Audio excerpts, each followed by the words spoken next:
In this video, I will show you how to download the CapCut app on your computer. First, you will want to open the Microsoft App Store. Go to the Apps tab and search for CapCut. Click on the first search result. Then, choose the Install button.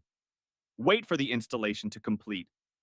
Once that is done, go to the search bar and type CapCut.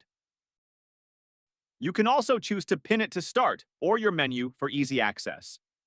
Now, click on it to open the app. You will need to agree to the terms and services of CapCut. You will also want to close first-time tips given by CapCut. Next, you will want to sign up or sign in by clicking on the Sign In button on the top left corner.